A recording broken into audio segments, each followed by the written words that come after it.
ये जितनी social media platforms हैं, ये बेसिकली उसी तरह की जादूगरनियां हैं। आहिस्ता आहिस्ता ये हम सब पे असरअंदाज होंगे। ठीक है, सोशल मीडिया प्लेटफॉर्म्स में हम जो कर रहे हैं वो बेसिकली वॉमिट आउट करके जाते हैं अपनी फ्रस्ट्रेशन को। सहाफी खुद ये बात सोचें कि आप किस हद तक जस्टिफाई हैं अपनी सहाफत करने में। इस वक्त बिलावल भुट्टो जरदारी साहब ने अगर ये काम किया है तो उससे वो सहाफी बिरादरी को खुश करने के लिए कहा गया है। आज ये हाल है कि एक पत्थर उठाओ तो 5 लोग अपने आप को सहाफी कहते हैं। अस्सलाम वालेकुम, मैं हूँ आरज़ू नासिर। द क्रिसेंट पर्सपेक्टिव में खुशामदीद। आज द क्रिसेंट पर्सपेक्टिव में हमारा टॉपिक ऑफ डिस्कशन है पीका एक्ट, और इस पर डिस्कशन करने के लिए हमारे साथ मशहूर और मारूफ सीनियर जर्नलिस्ट मौजूद है, डॉक्टर सना कौरी।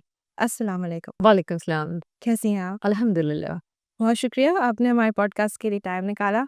और मैम, स्टार्ट करते हैं। तो मेरा आपसे पहला सवाल है कि आप डिफ़ाइन करें कि जो पीका एक्ट है ये है क्या? 2016 से किस तरह से स्टार्ट हुआ, और अब लॉन्ग टर्म में हम 2025 में इसका क्या इम्पैक्ट देखते हैं ओवरऑल जर्नलिज्म पर? देखिए, पीका एक्ट जो स्टार्ट हुआ था वो बड़ा ज़बरदस्त इनिशिएटिव था, क्योंकि ऑनलाइन हैरेसमेंट सबसे इम्पोर्टेंट इशू था उस वक़्त, और उसको टारगेट करना ज़रूरी था। ऑनलाइन हैरेसमेंट के साथ-साथ इसको हम कह सकते हैं कि साइबर जो दहशतगर्दी होती है उस पे कंट्रोल, और साथ-साथ जनाब कानूनी मवाद की तशहीर। इसके अगर हम बैकग्राउंड में बात करें तो मेरी मैं चूँकि उर्दू की मेरी किताब है सोशल मीडिया के मुख्तलिफ पहलू, जो 2016 में पब्लिश हुई, और मैं सोशल मीडिया को 2008 से देख रही थी। तो उस वक़्त मुख्तलिफ जो अखबारों में मेरे कॉलम्स हुए तो उसमें मैंने एक वाक़या शेयर किया, और उसकी शुरुआत ये थी कि जनाब अमेरिका की एक रियासत थी जिसमें जादू सिखाया जाता था, और उस जादू का असर इतना था कि मुख्तलिफ रियासतों के लोग आए और वो जादू के असर में वो जो है वो सीखना शुरू हुए। लेकिन होते-होते वो जब बहुत बढ़ना शुरू हुआ तब गवर्नमेंट ने ये सोचा कि इस पे कंट्रोल करना ज़रूरी है। तो जो मेन जादूगर थे, वो 11 जादूगरों को फांसी देने का ऑर्डर आया कि जनाब इनको पहले ख़त्म किया जाए ताकि मामले की जड़ से निकला जा सके। 2008 में जब हमने देखा कि फ़ेसबुक हमारे पाकिस्तान में बड़ा जो है वो वायरल होना शुरू हुआ, उसके पहले जो ऑर्कुट हम देख रहे थे या एमएसएन मैसेंजर्स हम देख रहे थे। लेकिन 2008 में जिस तरह से शुरू हुआ और उसके बाद जब पॉलिटिकल सिनेरियो बदलना शुरू हुआ, ख़ास तौर पे 2013 के इलेक्शंस में, तो उस वक़्त मैंने अपने कॉलम में कहा था कि जितनी सोशल मीडिया प्लेटफ़ॉर्म्स हैं, ये बेसिकली उसी तरह की जादूगरनियाँ हैं कि अगर उन पे कंट्रोल नहीं किया गया तो आहिस्ता-आहिस्ता ये हम सब पे असरअंदाज़ होंगी, और इसका लॉ बनाना ज़रूरी है। तो उस कानून की वजह से मैं समझती हूँ कि आगे वो करना ज़रूरी था, और पीका जो आया था वो इसी तरह से आया था कि वो जो दहशतगर्दियाँ हम देख रहे थे लोगों के ज़हनों पे, ख़ास तौर पे अगर आप तो ख़ैर आपको नहीं याद होगा, मैं आप नाज़रीन को बताती चलूँ कि जब हमारे 2013 इलेक्शंस की कैंपेन हो रही थी, तो उस वक़्त एक कराची के एक सियासतदान, नाम लेना ज़रा मुनासिब नहीं है, लेकिन उनका ताल्लुक एमक्यूएम से था। उनकी एक पिक्चर वायरल होती है, और चूँकि हम सहाफ़त से हैं तो हम जानते हैं लोगों को, और उनकी कोई नाज़ेबा पिक्चर थी। तो उस वक़्त जब मैंने उसको देखा तो मुझे अंदाज़ा हुआ कि ये पिक्चर तो फ़ेक है। अच्छा, ये फ़ेक पिक्चर और एआई का तस्वुर तो अभी हम कहते हैं कि लोगों को पता चल जाता है यार इट इज़ फ़ेक, उस वक़्त नहीं पता चलता था। तो बाकायदा उस पे मैंने कॉलम लिखा और मैंने कहा कि यार आपको कैसे पता चलेगा कि फेक है कि नहीं है? कौन पकड़ने वाला है? उसको वायरल किया गया। इसी तरह से हमने शाम की सीरिया की हमने जंग देखी।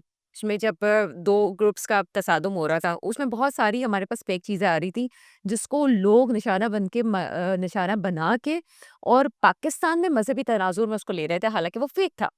सो आहिस्ता-आहिस्ता होने की ज़रूरत थी, और पीका मेरा ख़्याल है कि उस वक़्त की ज़रूरत थी, जो कि बहुत अच्छा कानून था। जी। ठीक है, तो अब 2025 में आप क्या देखते हैं, किस तरह से इसको दिया जा रहा है? और जो अभी हम देखते हैं कि रिसेंटली हमारे पास जो है वो बिल पास हुआ है, और इस पे जर्नलिस्ट कम्युनिटी को बहुत ज़्यादा एतराज़ है। देखिए, जर्नलिस्ट कम्युनिटी का एतराज़ जो है ना, वो किसी हद तक, आई एम सॉरी, मैं खुद सहाफ़ी हल्के से ताल्लुक़ रखती हूँ, लेकिन किसी हद तक जो है, वो जस्टिफ़ाई नहीं होता। क्योंकि मेरा पीएचडी सहाफ़त में है, तो हम पढ़ के आए थे और हमने पढ़ाया भी।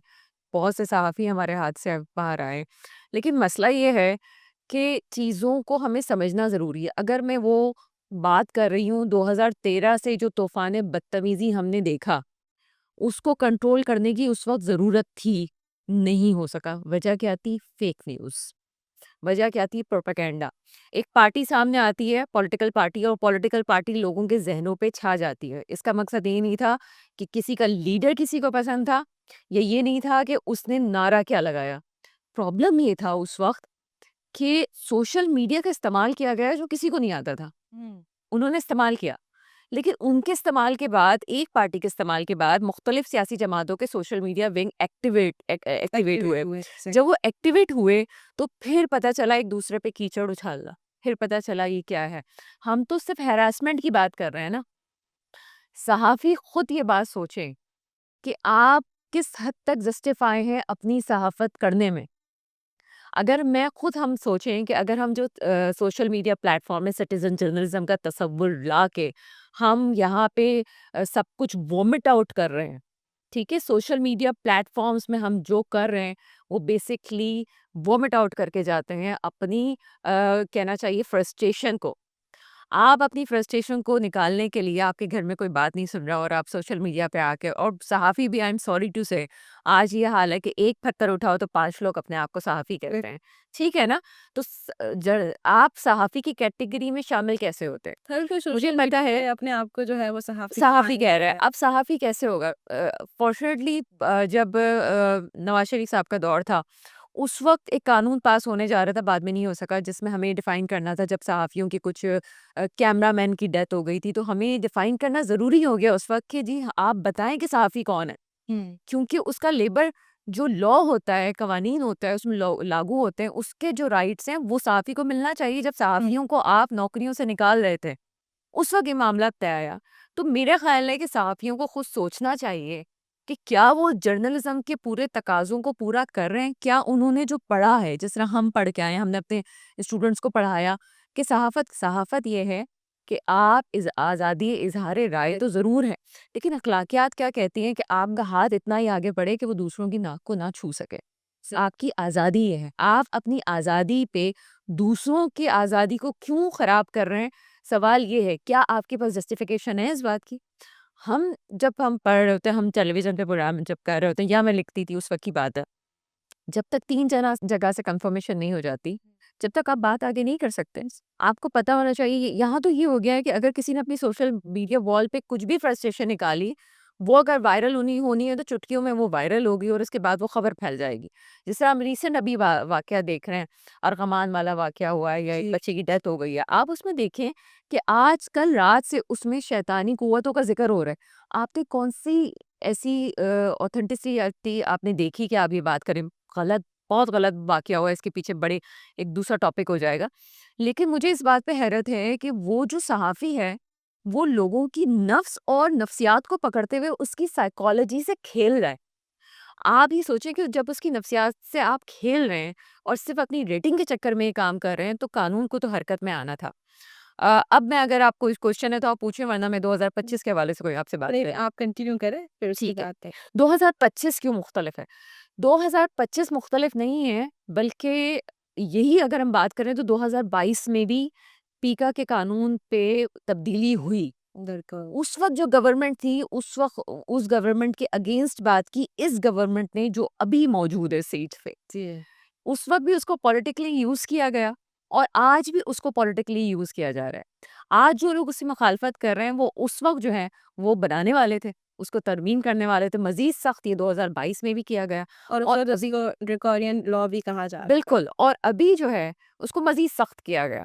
सख्ती की ज़रूरत क्यों पेश आई? पहली बात तो यहाँ मैं यहाँ बिल्कुल क्लियर मानती हूँ कि इसकी कुछ ऐसी पॉइंट्स छिके हैं, जो कि जस्टिफ़ाई नहीं हो सकती। कि आप करेंगे तो ये तो वही बात हो गया कि मैं अगर पॉलिटिकल विक्टिमाइज़ेशन का निशाना किसी को बनाना चाहूँ, तो मैंने किसी को भी यूँ पकड़ना है, मैंने जेल के अंदर डाल देना है और मैंने सोचना है कि यार मेरे ऊपर, चूँकि ये एक्ट मुझे इजाज़त दे रहा है इस काम की, तो मैंने इसकी जो है वो क्लियरिफ़िकेशन किसी को नहीं देनी कि मैंने किसी को अगर गिरफ्तार कर लिया तो उसकी वजह क्या थी, ये चीज़। अब हुआ ये है कि पहले तो खुद लोगों को ये समझना चाहिए, मैं भी देख रही थी कि इस्लामाबाद में भी बहुत बड़ा एहतजाज हुआ। आई एम सॉरी टू से, सहाफ़ियों की ज़ुबान से जो अल्फ़ाज़ अदा किए गए, वो कम से कम, मैं नहीं समझती कि अगर आप अपने आप को उस रियासत का चौथा सतून कहते हैं, तो आप वो अल्फ़ाज़ इस्तेमाल करें कि हम अपने आप पे शर्मिंदा होने लगें। किसी भी एग्ज़ेक्टिव, चाहे वो आज के एग्ज़ेक्टिव हो, चाहे वो आपके पिछले अदवार के एग्ज़ेक्टिव हों, मैं समझती हूँ एक सहाफ़ी के ऊपर ज़िम्मेदारी है कि वो मुल्क का वज़ीर-ए-आज़म हो, मुल्क का सदर हो, मुल्क का आर्मी चीफ है, हुँ, उसकी रिस्पेक्ट करे, एग्ज़ैक्टली, ठीक है? एग्ज़ैक्टली। ये आपकी ये चीज़ पाकिस्तान हम की देखते इज़्ज़त का हैं कि सवाल है। बहुत ज़्यादा ख़त्म होती जा रही है और सब यही कि नहीं ये हमारा जो है वो फ्रीडम ऑफ स्पीच है और ये है और अब देखती हूँ मैं पाकिस्तान में भी वैसे तो ये ओवरऑल वर्ल्ड में है कि हमारी जो डेमोक्रेसी भी है वो डेमोक्रेसी से निकल के पॉपुलिज्म की तरफ चली गई है। हम जो है वो किसी को उसके काम पे नहीं बल्कि उसकी पर्सनैलिटी को देख के उसको फ़ॉलो कर रहे हैं और उसको वोट दे रहे हैं। और अब पिछले कोई if I am not wrong तो पिछले कोई 5 टू 7 ईयर्स से ऐसा है कि जो सहाफ़ी हैं या जो हमारे लीडर्स हैं, वो एक-दूसरे को उनके कामों पे क्रिटिसाइज़ नहीं कर रहे, बल्कि उनकी पर्सनल लाइफ़ को लेके उसको जो है वो क्रिटिसिज़्म का निशाना बनाया जा रहा है। और आई गेस कि अगर इस तरह से चलता रहा तो फिर मुझे तो नहीं समझ आता कि कहाँ पे देखिए, जाएँगे। वही बात है, जहाँ से बात शुरू हुई थी, मैं लिंक यही कर रही हूँ। आप कंट्रोल नहीं करेंगे तो ये सिलसिला तो चलता चला जाएगा। एग्ज़ैक्ट आपको कंट्रोल करना पड़ेगा। अ, कराची वो सिटी है जहाँ पे पीका के तहत पहला कानून पहला केस जो है वो रजिस्टर हुआ। एक कराची यूनिवर्सिटी के प्रोफ़ेसर ने उसी अपनी ही यूनिवर्सिटी जो कि एक विज़िटिंग फैकल्टी खातून थी, उनकी कुछ तस्वीर पोस्ट की जिसके हवाले से उन्होंने राब्ता किया कानून से और कानून से राब्ता करने के बाद बाकायदा केस हुआ और वो कहीं जाके मेरे ख़्याल 3 साल पहले उस केस का कुछ फ़ैसला हुआ है और खातून के हक़ पे हुआ है। ये आपका कानून है जो कि हरकत में आता है, जो आपको इज़्ज़त देता है, जो तमाम चीज़ें लेके चल रहा है। मैं सिर्फ़ आज के अगर कानून की बात करूँ और मुझे शायद प्रोग्राम ख़त्म करने से पहले इसको क्लियर करना ज़रूरी है कि मैं कहना क्या चाह रही हूँ। मसला ये है कि जितने लोग फ़ेक न्यूज़ फैला रहे हैं, उनको ये समझने की ज़रूरत है कि आप पीका कानून और पाकिस्तान जो है वो पीका कानून अगर बना है तो वो क्यों बना था वहाँ और अगर आपने पाकिस्तान के खिलाफ ये चीज़ें कर रहे हैं तो ओवरऑल पाकिस्तान का इमेज कितना डैमेज हो रहा है। से आपने अभी ओवरऑल वर्ल्ड की बात की। हमारे मुल्क की तरक्की की ना करने की बहुत बड़ी वजह ये है कि हम पॉलिसीज़ बनाते हैं 5 साल के लिए और हमारी तो गवर्नमेंट मैं तो कहती हूँ या तो आर्मी चीफ़ की जो है मुद्दत 5 साल करें जो कि अभी हम कंसीडर उसमें हो रही है या फिर आप 3 साल वो कर लें तो बहरहाल आगे चीज़ें आ रही हैं क्योंकि ऑफ कोर्स ये पॉलिटिकल चीज़ें होती हैं, हर मुल्क में होती हैं, कोई हमारा नया मुल्क नहीं है। लेकिन वेस्ट में ची प्लानिंग होती है 50 साल की, 25 साल की। हम हुँ, प्लानिंग करते हैं 3 साल की, 5 साल की, एग्ज़ैक्ट ठीक है? हमारे पास विज़न नहीं है। जब हमारे पास विज़न नहीं है, हम आगे का सोच नहीं रहे तो क्या होगा? आप मुझे बताएँ हम तरक्की याफ़्ता मुल्कों की बात करते हैं। आप बीबीसी को ले लें, आप फॉक्स न्यूज़ को ले लें, आप सीएनएन को ले लें, इसी को हम मान रहे हैं ना, वो अपनी रियासत के खिलाफ कितनी बात कर रही है। कोई हमारे नहीं कर पास रही, नहीं आता है। ठीक है ना? वहाँ पे आपके पास ऐसा नहीं आ नहीं रही कि चीज़, क्राइम्स वहाँ नहीं होते, चीज़ें वहाँ बिल्कुल नहीं हो रही, होते हैं। ठीक है? लेकिन एक लगाया गया जैसे फायरवॉल हमारे यहाँ है कि लोग उसको बहुत क्रिटिसाइज़ कर रहे हैं कि ये क्यों लगा दिया, ये क्यों कर दिया ऐसे। जबकि हम देखते हैं रशिया में है, चाइना में है, इन कंट्रीज़ में आज 35-35, 40-40 साल से लगा। हर जगह कंट्रोल किया जाता है इस चीज़ को क्योंकि अगर आप नहीं करते तो आपका मुल्क का इमेज डोमेस्टिक यानी इंटरनेशनली तौर पे बहुत बुरी तरह से शैटर्ड हो। अगर अब आप फायरवॉल की बात आप कर रहे हैं, मुझे ये बताएँ कि बहुत सारे लोगों को नहीं पता, लेकिन पाकिस्तान हुँ, आई एम सॉरी टू से पाकिस्तान चाइल्ड पॉर्न में चंद 3 ममालिक में से आ रहा है, एग्ज़ैक्टली। ठीक है? आप कर क्या रहे हैं? क्यों हो रहा है? सो कॉल्ड आपका इस्लामी मुल्क जो है, हुँ, इस्लामी जमहूरिया पाकिस्तान मेरा प्यारा मुल्क, वो दुनिया में इस पे आ रहा है। एग्ज़ैक्ट ये वो मुल्क है जहाँ पे आप वीपीएन लगा के वो वेबसाइट्स पे आप रीच कर रहे हैं जहाँ पे आपको करना नहीं है करना और फिर आप कहते हैं कि इज़हार आज़ादी राय नहीं जनाब, हमने जिस दिन ये मान लिया कि हम बुरे हो गए, उस दिन शायद बहुत कुछ अच्छा हो जाएगा बेटे। हम शायद वो चीज़ मान नहीं रहे हैं कि हमारे अंदर ये खराबियाँ हैं और हमें इसको ठीक करने की ज़रूरत है। अब हम 2025 के कानून पे आ जाते हैं कि जो चीज़ें गलत हैं, मैंने उस पे कुछ पॉइंट्स बनाए थे कि वो क्या-क्या हैं। मैं बेसिक पॉइंट्स अपने नाज़रीन को बताने के लिए कर दूँ कि ये जानबूझ के झूठी खबरें फैलाने के लिए जो सज़ा मुख्तस की गई, जो पहले नहीं थी, वो 2025 में नया वो ये हुआ है कि 3 साल की कैद हुई है और 20 लाख रुपए जो है वो जुर्माने का कहा गया है। इसके अलावा जो और है जिस पे बात करनी चाहिए कि एफआईए के साइबर क्राइम को तहलील कर दिया गया, जबकि social media protection and regulator authority का कयाम किया गया, जो तमाम ये जो चीज़ें हैं उसकी निगरानी करेगी।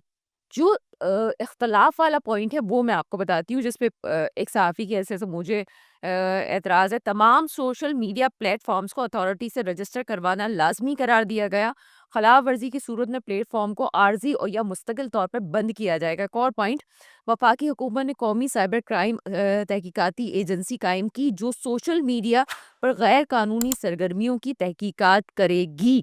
अब ये पहले पॉइंट पे आ जाते हैं, रजिस्ट्रेशन पे। आप किस तरह से रजिस्ट्रेशन करवा सकते हैं? कौन-कौन करवाएगा? एग्ज़ैक्ट यहाँ पे जॉब की कमी है, लोग ऑनलाइन अपना काम कर रहे हैं। पाकिस्तान उन 5 ममालिक में से आता है जिसके नौजवान कंप्यूटर के पीछे से बैठ के काम कर रहे हैं। ज पाकिस्तान की इकोनॉमी की सबको सूरत-हाल पता है, नौकरियाँ नहीं हैं, कराची के नौजवानों के पास नौकरियाँ नहीं हैं। अब वो क्या करेगा? उसके पास एक रास्ता है ऑनलाइन काम करने का। हुँ। अगर वो कंटेंट बना रहा है, अगर वो कुछ कर रहा है, वो कितनी रजिस्ट्रेशन अथॉरिटी के पास जाएगा और कैसे अपने आप को क्लियर करेगा? उसके पास क्या है? कुछ नहीं है उसके पास क्लियर करने के लिए, रजिस्ट्रेशन करवाने के लिए उसके पास कुछ नहीं है। सेकंड बात, अभी कहते हैं कि वफाकी हुकूमत कौमी साइबर क्राइम तहकीकाती एजेंसी कायम की है जो कि सोशल मीडिया पर गैर कानूनी सरगर्मियों की तहकीकात करेगी। गैर कानूनी सरगर्मियाँ, कौन जस्टिफाई करेगा कि वो गैर कानूनी सरगर्मियाँ कौन-सी हैं? एग्ज़ैक्टली फेक न्यूज़ का हमें कैसे पता चलेगा ये फेक न्यूज़ है? क्या इसका कोई क्राइटेरिया है, नहीं है? ऐसे तो आप किसी को भी कह दें ये फेक न्यूज़ है ठीक है, और फ़र्ज़ फिर करें कि एक पॉलिटिकल पार्टी का जो लोग हैं, वो दूसरी पॉलिटिकल पार्टी के खिलाफ अगर बात कर रहे हैं, तो जो गवर्नमेंट है, जो सिटिंग गवर्नमेंट है, वो जाके उसको पकड़ लेगी और कहेगी तुमने ये बात क्यों निकाली? हो सकता है वो ठीक हो, लेकिन चूँकि पॉलिटिकल विक्टिमाइज़ेशन का हमें निशाना बनाना है, तो वो ये काम करेंगे। तो ये ऐसे पॉइंट्स हैं 2 या 3 के जिसमें हम कह सकते हैं कि जनाब ये गलत है, इसको आप जस्टिफ़ाई करें कि इसका प्रोसेस क्या होगा? आपके पास कोई प्रोसेस नहीं है इसका। ये तो वही बात होगी, आपने किसी को भी पकड़ा, आपको 20 लाख रुपए देने पड़ेंगे, 3 साल की आपको कैद करनी पड़ेगी और आप किसी को भी जाके जेल में डाल सकते हैं। ये मैं समझती हूँ गलत है, लेकिन दोनों तरफ से गलत होता है। शहरियों को, जो हम कहते हैं सिटीज़न जर्नलिज़्म, उस उन लोगों को अपनी ज़िम्मेदारी निभाने की ज़रूरत है। सहाफ़त, मैं हमेशा हर प्लेटफ़ॉर्म में कहती हूँ, सहाफ़त पेशा-ए पैगंबरी है। अगर हम ये काम कर रहे हैं, तो हम बताने का काम कर रहे हैं, समझाने का काम कर रहे हैं और अगर हम समझाने का काम कर रहे हैं, तो मुझे ऐसा लगता है कि आपके ऊपर उन लोगों से ज़्यादा ज़िम्मेदारी आयद होती है, जो कि आम ज़िंदगी गुज़ार रहे हैं। क्योंकि आपने अगर कोई ऐसा काम किया और 200 में से मतलब पूरे आप कह लें कि 24 करोड़ अवाम में से 200 लोग भी अगर आपकी बात मान के आगे बात फैलाते हैं, इसका मतलब आपने कहाँ-कहाँ नस्लों में बात पहुँचा दी। एग्ज़ैक्टली मैं बिल्कुल इस बात से इत्तेफ़ाक करूँगी कि एक टीचिंग और एक सहाफ़त ऐसा पेशा है कि जो आपकी सोसाइटी बना रहे होता है और अगर ये लोग अपनी रिस्पॉन्सिबिलिटी को नहीं समझते और इस तरह के काम करते तो फिर आप सिर्फ़ जो है वो अपना नुकसान नहीं कर रहे, आप ओवरऑल सोसाइटी का नुकसान कर रहे हैं, हुँ, हुँ। जो कि बहुत बड़ा नुकसान होगा हमारे साथ। अच्छा मैम अभी हम देख रहे हैं कि जो है इसके खिलाफ केस दायर कर दिया गया है तो आपको क्या लगता है कि कुछ अमेंडमेंट्स आ जाएंगी या फिर यही चीज़ पास ऑन हो सके क्योंकि काफ़ी सहाफ़ी पर उम्मीद है कि लास्ट टाइम भी जब हो रहा था और जब पिछली गवर्नमेंट थी तो हम उसके अगेंस्ट चले गए थे और हम जीत गए थे हुँ। तब भी उनको यही उम्मीदें हैं सो आपकी नज़र में आप इस चीज़ को किस तरह से देखिए है देखिए, पहले तो सहाफ़ी को सहाफ़ी बनना चाहिए, ब्लैकमेलर नहीं बनना चाहिए, ठीक है? अगर मैं यहाँ पे बैठ के बातें कर रही हूँ, तो हो सकता है कि मुझे बहुत तनकीद का सामना करना पड़े। लेकिन वही बात है कि अगर हम अलम उठा के खड़े हुए हैं, तो हम सच को सच कहेंगे या गलत को गलत कहेंगे। जहाँ मैंने यहाँ पे 2 पॉइंट्स का ज़िक्र किया, ये 2 या 3 पॉइंट्स ऐसे हैं जो कि इख्तलाफ़ी राय हैं, इसमें अमेंडमेंट होनी चाहिए। या फिर ऐसे कानून हमें ये बताए कि किस अथॉरिटी के साथ और किस प्रोसीजर के तहत रजिस्ट्रेशन के साथ-साथ वो जो इंक्वायरी है, वो होगी। अगर वो बातें क्लियर हो जाती हैं तो ओके, क्लियर नहीं है, ख़त्म होना चाहिए या फिर क्लियर करना चाहिए।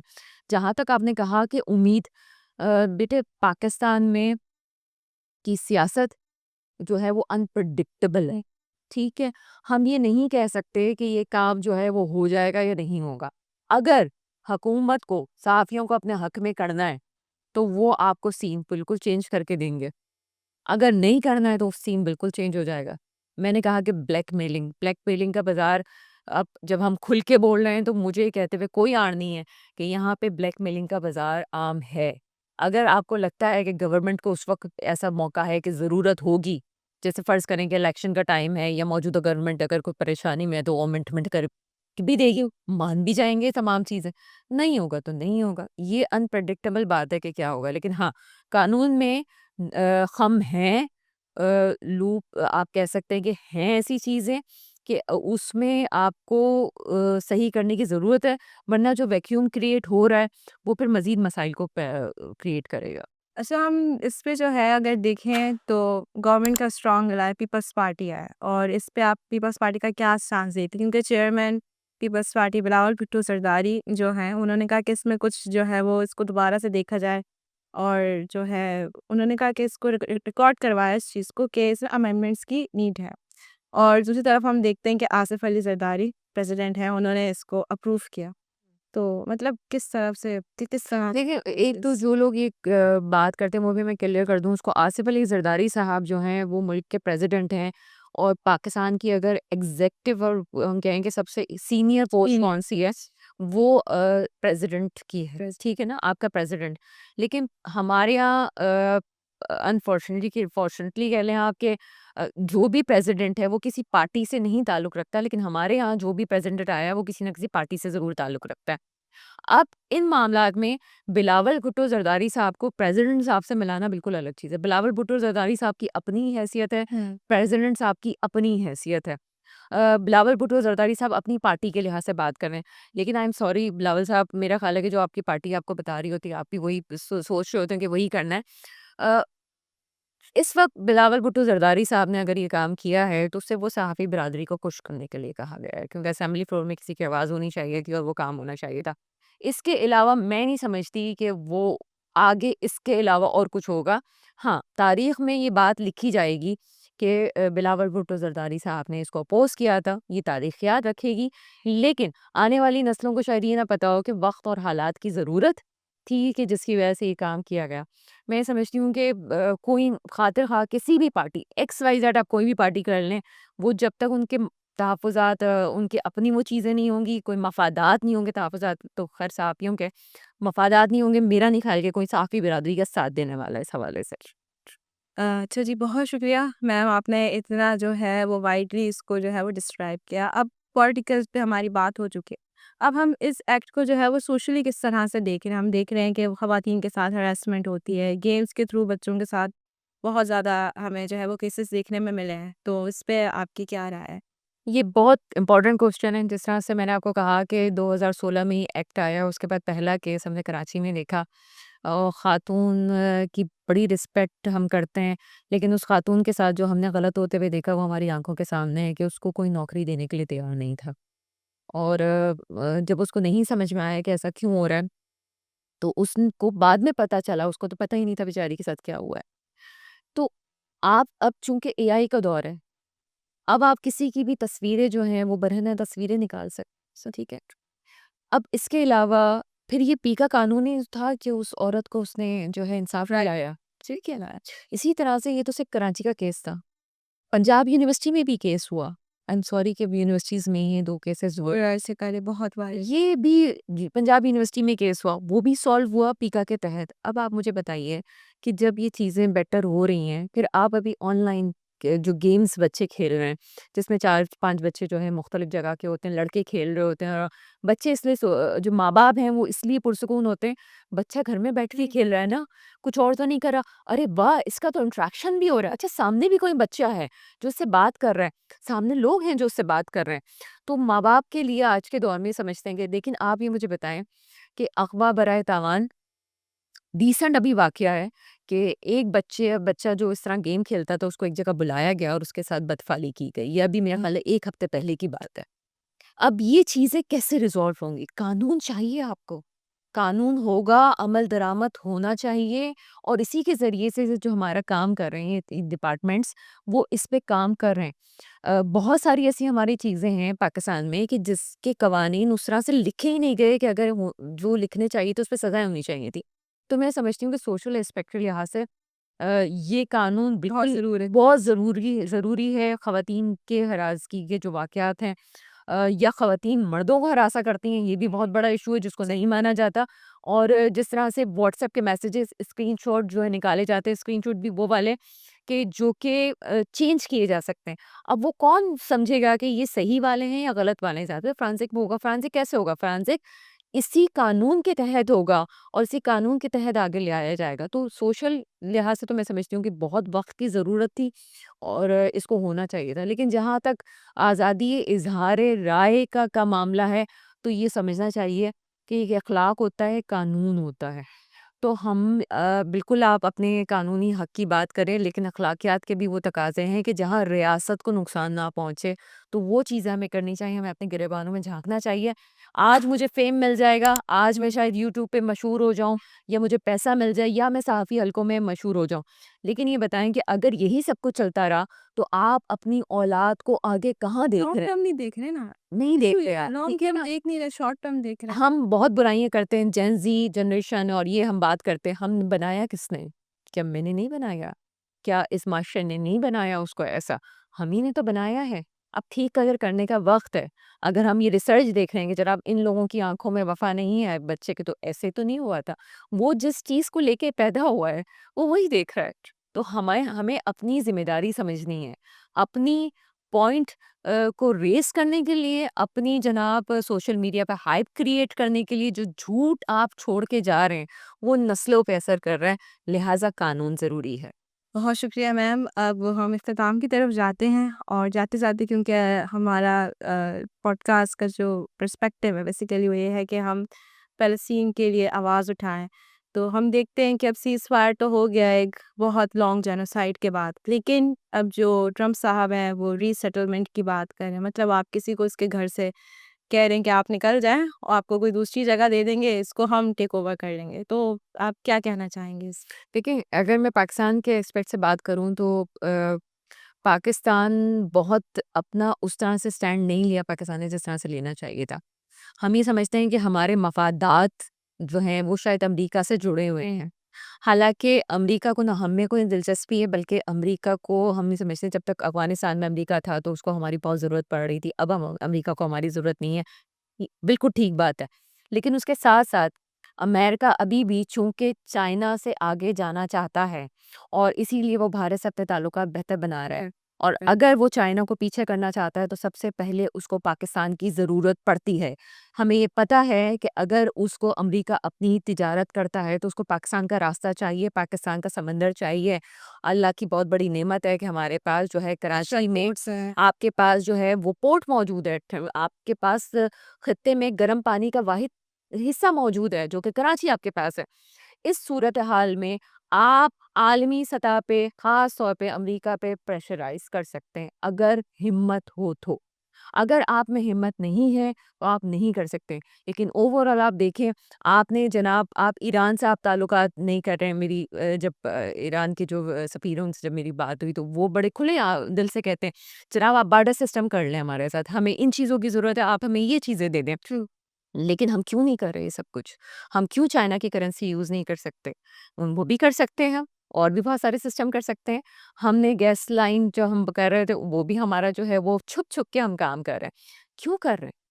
क्यों? क्योंकि आप अमेरिका सरकार से डर रहे हैं। डर है। डर हैं। हालाँकि आपके पास किसी चीज़ की कोई कमी नहीं है, पाकिस्तान के पास किसी चीज़ की कमी है, तो वो है हिम्मत की। जिस दिन हिम्मत कर ली और अपनी ताकत को समझ लिया और जिस दिन पॉलिटिकल स्टेबिलिटी आ गई, उस दिन चीज़ें सही होगी, उस दिन आप अपने फ़लस्तीनी भाइयों के साथ होंगे, ना सिर्फ साथ होंगे, बल्कि अमेरिका को भी जवाब देने के काबिल होंगे।